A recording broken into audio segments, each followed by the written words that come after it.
आमाच्या विशेष बुलेटिनमध्ये आपलं स्वागत आहे. पाहूया विशेष बातमी. यवतमाळ विधान परिषद निवडणुकीच्या पार्श्वभूमीवर महायुतीत उमेदवारीवरून भाजप आणि शिवसेनेमध्ये चुरस वाढताना दिसत आहे. या मतदारसंघावर दोन्ही पक्षांनी आपला दावा मजबूत असल्याचे सांगत राजकीय हालचालींना वेग आला आहे. मतदारसंघ पारंपरिकरित्या शिवसेनेचा मानला जात असल्याने आणि मतदारसंख्याही तुल्यबळ असल्याने महायुतीतून शिवसेनेचाच उमेदवार मैदानात उतरेल असा दावा शिवसेनेचे पश्चिम विदर्भ सहसंपर्क प्रमुख पराग पिंगळे यांनी केला आहे. दरम्यान 2019 मधील विधान परिषद पोटनिवडणुकीत शिवसेनेने महाविकास आघाडीच्या माध्यमातून निवडणूक लढवली होती, तर भाजपाने शिवसेना उमेदवाराविरोधात स्वतंत्र उमेदवार उभा केला होता.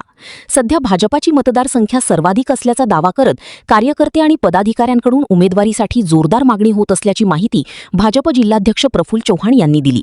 त्यामुळे यवतमाळ विधान परिषद निवडणुकीत महायुतीतील जागा वाटपावरून राजकीय रस्सीखेच अधिक तीव्र होण्याची चिन्हे दिसत आहेत. पक्षाला असं वाटणं साहजिक आहे की त्यांच्या पक्षाला ती उमेदवारी मिळावी, पण 2017 साली आणि 2020-21 मध्ये शिवसेनेचे जे विधान परिषद सदस्य आहेत ते निवडून गेले होते. त्यामुळे शिवसेनेची स्टँडिंग सीट असल्यामुळे या जागेवर शिवसेनेचा दावा असणं साहजिक आहे.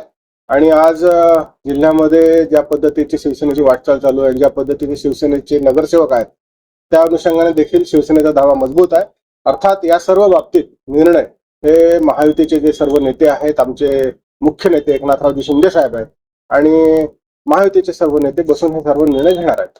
खरं पाहिलं तर इच्छुक हे आमचे जिल्ह्याचं जे नेतृत्व आहे आणि राज्याचे मूलधन आणि जलसंधारण मंत्री नामदार संजय राठोड यांच्याकडे जवळपास 9 ते 10 लोकांनी आतापर्यंत निवडणूक लढण्याची इच्छा व्यक्त केली आहे. पण भाऊंनी त्यांना तेच सांगितलं की शिवसेना मुख्य नेते एकनाथरावजी शिंदे साहेब यांच्याशी चर्चा केल्याशिवाय मला काहीही करता येणार नाही.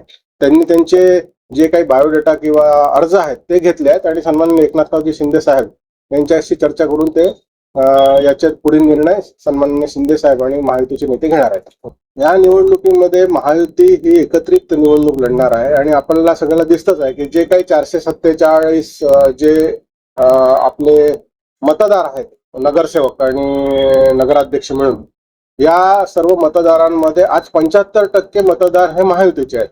म्हणजे शिवसेना, त्यानंतर भारतीय जनता पार्टी आणि राष्ट्रवादी काँग्रेस अजित पवार यांचे जवळपास 75%च्या आसपास मतदार असल्यामुळे ही निवडणूक निश्चितच महायुती जिंकणार आहे आणि निवडणूक एकतर्फी होईल असेच वातावरण या जिल्ह्यामध्ये आहे.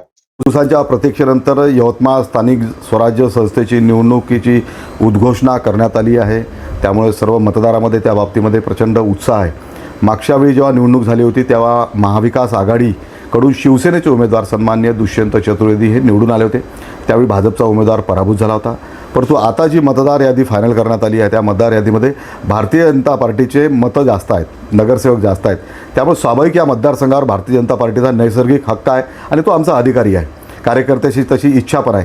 त्यामुळे कार्यकर्त्यांच्या इच्छेचा, आकांक्षाचा सन्मान करून त्यांच्या मागण्या आम्ही पक्ष नेतृत्वाकडे देऊ आणि इथून भारतीय जनता पार्टीचा उमेदवार ही निवडणूक लढेल यासाठी आम्ही सर्वजण आग्रही राहू, तसा प्रयत्न करू. याही उपर पक्ष नेतृत्व प्रदेशाची जी समन्वय समिती आहे तो जो काही निर्णय घेईल तो आम्ही शिस्तप्रिय पक्षाचे कार्यकर्ते असल्यामुळे तो आमच्यावर बंधनकारक आणि बांधील राहील. आमा चॅनलला लाईक करा, बातमीला शेअर करा, सबस्क्राईब फॉलो करायला विसरू नका.